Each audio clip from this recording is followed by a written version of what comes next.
Got two more topics. All right, Miles, MVP watch. Do it every week in my column. And I'm going to ask you two things. I'm going to ask you for your top three.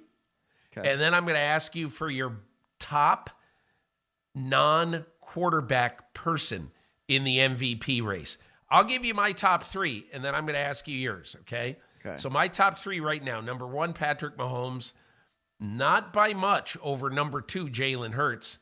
And then number three, Tua Tagovailoa. Let's hear your three with a reason or two why.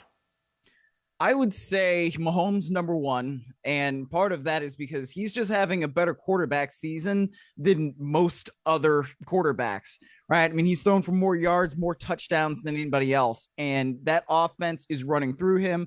I think it, and this does not necessarily mean much, but I think what he did in terms of leadership over the offseason really has a lot to do with how they're playing today. And maybe that's not a factor, or maybe it shouldn't be a factor, but for me it is. And I think that I don't know that there's anybody more valuable to their franchise than he is to that one. So that's why he's one for me. Then I go with Tua actually at number two. And part of it, I guess, is that in my mind, he's almost the most improved player, but you look at a lot of these rankings. I mean, he is the best in passer rating by a decent margin. And I think the way Mike McDaniel has coached him up has made him more valuable. And yes, he's got Tyreek Hill and Jalen Waddle and a lot of good weapons on that offense, and that offense is humming. But I love the way he's improved.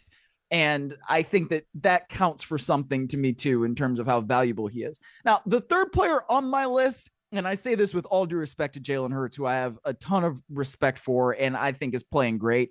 But the third guy on my list actually wouldn't be a quarterback, and it'd be Justin Jefferson.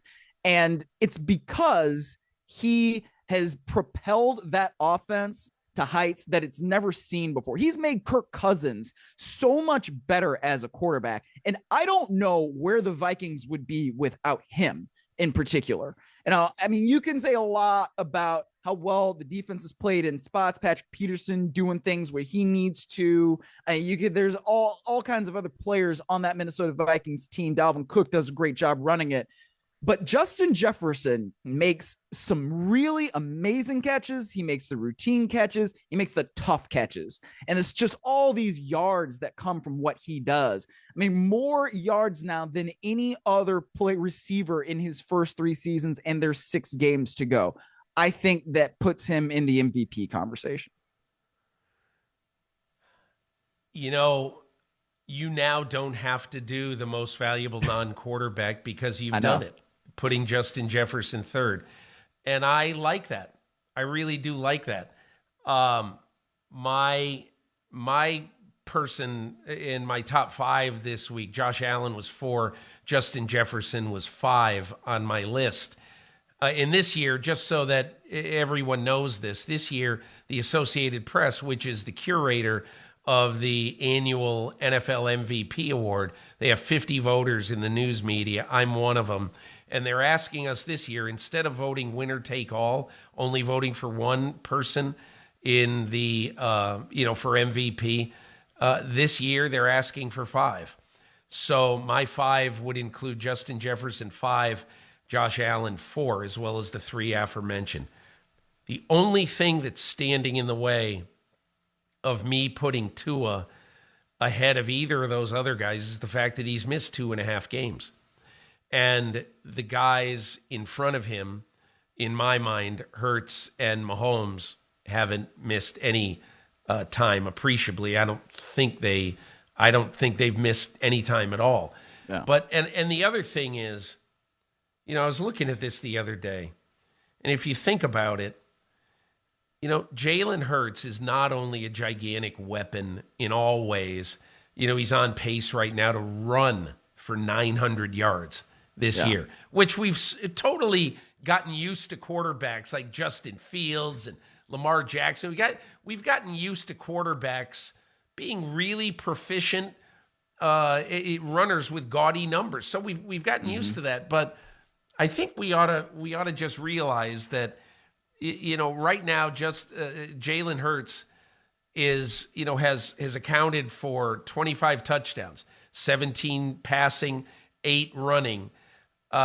And he has turned the ball over in 10 games 5 times, 2 fumbles, 3 interceptions. I mean, he's taken care of the ball. He's lifted that franchise to the best record in football.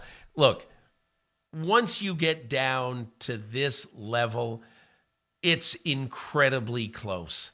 And I understand it, and nobody's right, nobody's wrong. But, man, I spent some time about 2:15 Monday morning when I'm sitting there and I'm totally spent. I'm trying to finish my column.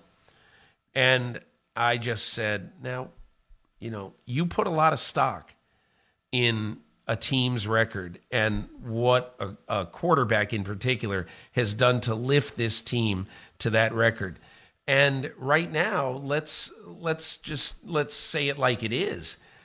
Basically the Kansas City Chiefs are 9-2 and the Philadelphia Eagles are 10-1. That should count for a little something, not everything, but why don't you have Hurts ahead of Mahomes? And I just watched Kansas City play, and I just think Mahomes is the man. I can't get over all the stuff he does in all ways. But anyway, look, I think at least, what has happened? Like, let's say Tua goes in and wins at San Francisco and beats the almighty defense.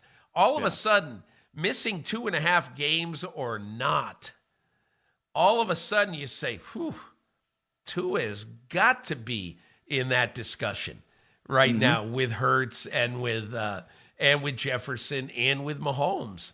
So I think it's going to be a fun race down the stretch. Hi, I'm Mike Tirico, and thanks for watching. Make sure to hit subscribe for the latest news and highlights from NBC Sports.